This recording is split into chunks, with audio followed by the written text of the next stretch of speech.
Hi there, I'm Felicity Martin, and I'm here with Doc Ballard. Thank you for coming out here and letting me talk to you today. Well, thank you.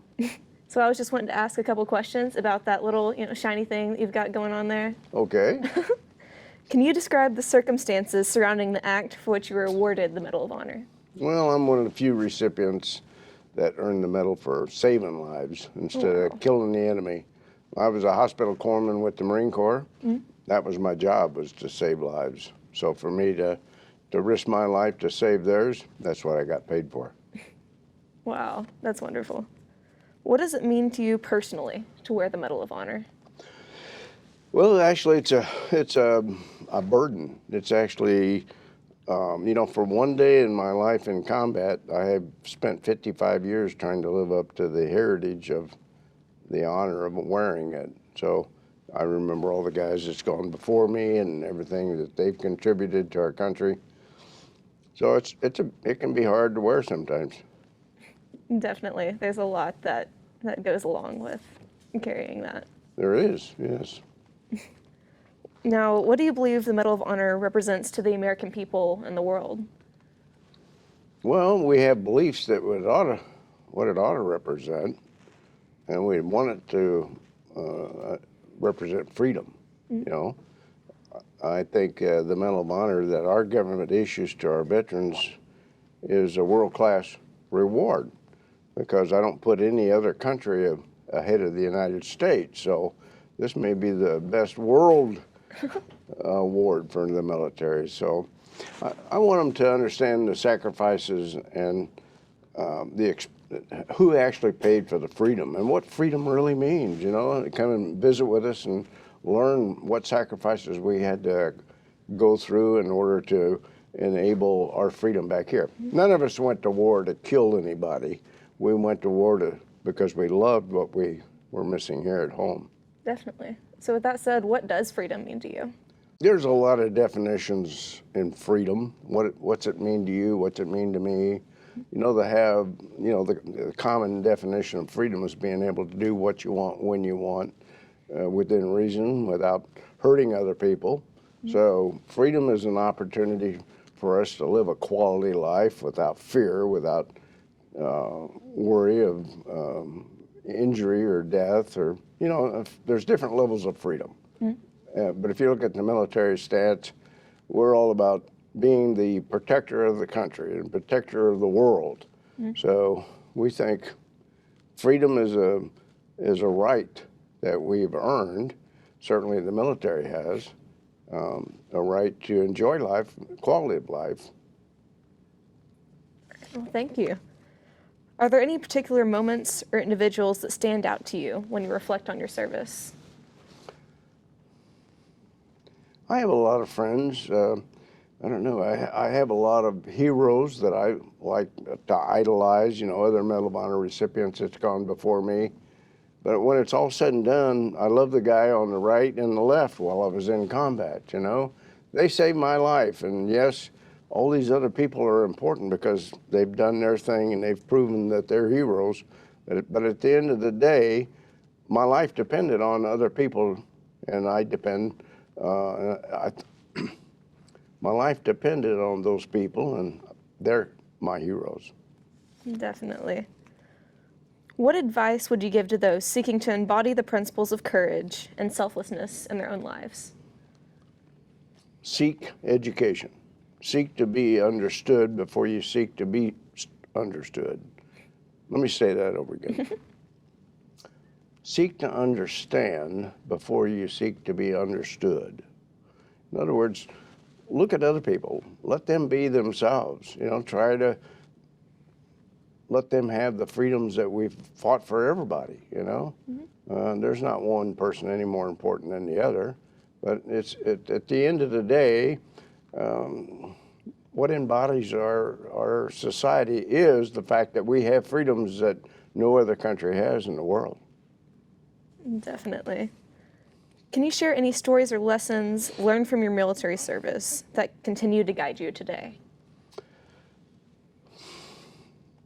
I've gained a lot of experiences over the years. I spent 30 years with the military, and I've served in the Navy. I served with the Marine Corps, and I retired out of the Army. it's a general good background across country, across the segment of our military. And the common thread is brotherhood, you know, being able to take care of each other. Doesn't matter what our race, creed, color, it's just brotherhood. You know, we're fighting for the rights of you, for you. You know, we're fighting for the human rights, we're fighting for patriotism.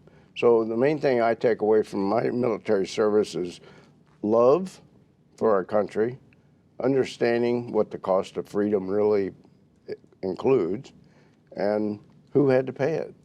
And so I'd like to educate the rest of the world, and certainly the rest of the United States, on knowing what they're missing and what they don't understand. We don't know what we don't know. Right. So my opinion is to help educate people to the best of my ability so they will learn. Wow. So what are some of those steps you've taken to help educate people? Can you tell me about your mission there? Yeah, I'm in and out of high schools, middle schools, grade schools, colleges, universities. We go on speaking tours to talk to the youth, to try to educate them and show our point of view and our opinions when the society chooses to turn its back on patriotism. And we think it's very important that they learn our core values that we learned from our ancestors. So the main thing is to give them an opportunity to learn and help them find the answers, the truth. That's the main thing. Find the truth. Take the time to get educated and be informed. Wow. That's a really special thing. 'Cause I know there's so much like misunderstanding out there. So it's great that you'll have that. You don't know who you can believe, you know. The sad thing is everybody is trying to sell their product when it shouldn't be. You know, if we just studied history, we would see that every dictator that's ever existed is starting the same way our country is now. It starts with socialism. It starts with providing care, providing food, providing shelter, doing everything that you can, socialism, to take over the country social. Then you deny their rights, you know. I think we lose our voting record, our voting rights all the time. The only thing that's kept us free, the only thing that's kept us free is our rights to own guns. Definitely. Now, how do you maintain a connection with the military community and fellow recipients of the Medal of Honor? We have, the Medal of Honor Society has annual conventions. So we get together and share our love for each other at the conventions. And during that time, we meet up with a lot of military. Just as I am here today, we're going to have a skyball event, which honors the veterans and the active duty people that are currently serving. It's just a way to let them know that we support them, that we care about them, we love what they're doing for our country, we appreciate their sacrifices. So I do it. The majority of my time is spent thanking the veterans and showing them that we love them and that we appreciate what they're doing. Unlike what we felt when we came home from Vietnam. You know, as a Vietnam vet, we learned when we came home how bad society had turned against the military. We were not allowed to wear our uniform off base. They spat on us, they threw cups of urine on us, they threw dog feces on us. We just said, well, we're not going to let that happen to the new kids. So we took steps to correct that and change that. And I've worked my entire life trying to get the public to support the military. I think we've done a good job. Definitely. I got to attend Skyball last year and absolutely loved it. It's great. Well, that wouldn't have, in the 70s, that would never have taken place. Wow. You know, just so you know.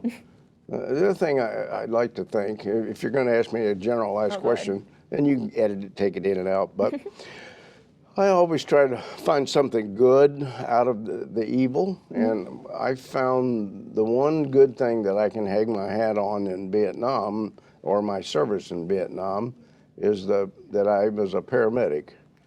Paramedics, EMTs, PAs, all this healthcare providing did not exist prior to Vietnam. Really? No. We had no paramedics on the streets. We had no EMTs. We had no ambulances. We had no medevac. All that came about because we had no ground support when we were in Vietnam. We had to wait for the helicopter to come and get our patients. And, you know, what does that mean? Well, that means the guy's going to die if you don't keep him alive. So the whole thing from scoop and run, like we do on the streets or used to do on the streets here, now it's called stabilization before transportation. What that really means is we get the golden hour design. The quicker you can get the guy back to a normal condition, then he'll live and survive a lot better. Wow. I had no clue that that all came from. Yeah, I think that's what it's missing in our education system today is knowing the truth. You know, there's not it's a lot of subjects are not talked about, and it takes people like us that's lived through them. The majority of people you're going to interview today are infantry. They're there to kill the enemy. My entire job was to how to keep them alive and get them home to their loved ones. So everything I did. When I came home, I continued to be the same corpsman. I worked as a paramedic on the streets of Kansas City. So I know I was the third guy in the state to get that license. Wow.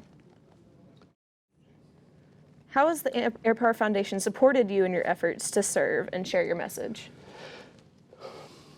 Airpower is a great organization. You know, first of all, it's a pass-through organization. What's that mean? Well, they don't have a program themselves.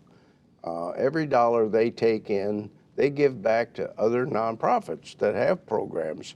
So there's no fraud, waste, and abuse. You know, they spend less than 2 to 5% of their budget as overhead. You know, it's all volunteers. It's a great board. I sit on that board. Let me say that over. I sit on the Airpower Foundation board, and I love it. It's the only organization that I belong to, and I belong to 33 of them, that I truly believe are doing the right thing for the right reason. No budget, no overhead. They spend less than 2 to 5% of the monies they take in just to contract for the items that they need. So it's 100% pass-through. I truly think that more nonprofits ought to function like Airpower Foundation. Wow, that's an amazing thing. Now, I have one final question. Do you have anything to share or any message for the people who will be watching this? I think the important thing is to know what's important in our society, why there's so much difference in opinions, who's right, who's wrong. Being able to find and seek out the truth and find out what's better for our nation. I don't vote Democrat or Republican. I vote for doing the right thing for the right reason. And there's so much evil. I think today we're fighting good against evil. And evil can exist simply because the people that are doing good don't take action. So we need to be aware of all of the evil things around us and try to control those. Prevent them. Absolutely. Well, thank you so much for your time. Thank you for speaking with me today. And will you do me the honor of accepting my challenge coin? Oh, thank you very much. Yes, I wish I had one I could return. Very nice. Thank you. Very nice token. Thank you.